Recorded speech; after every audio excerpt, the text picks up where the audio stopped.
Whoever you are, wherever you are, whatever your gap feels like or how you got here, I need you to know this, that God has a plan.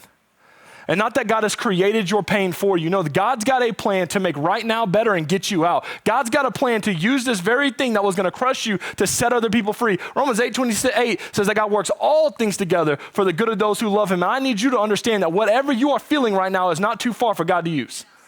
That however alone you feel, God is still here. God's still got a plan. God still got something for you. He has not left you. He has not forgotten about you. He has not forsaken you. God right now has a plan for you. And this is true for Elijah.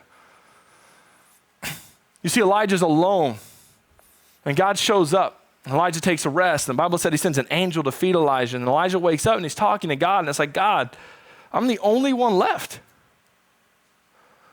Why is this happening to me? God, I'm so alone. And God answers Elijah. He says, alone? And I've got the next king set up for you. Not only the next king, I've got the next prophet for you.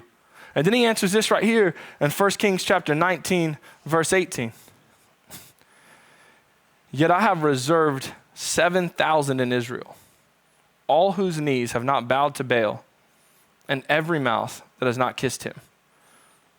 You see, Elijah thought he was alone. He just didn't see what God was doing. God had an entire community of people set up for him, but he couldn't see it because he was stuck in the gap. He couldn't see it because he was so caught up in his own storm. It's interesting when you get in a storm. If you walk outside, the winds are howling, the rain is pouring, you can't see 5 feet in front of you. So all it feels like is I'm alone, but what you can't see is the people around you. What you can't see sometimes is that God's got the very answer for you, just waiting for you to lean into him. That God's got the answer. Elijah thought he was so alone, but God was just working some things out that he hadn't seen yet.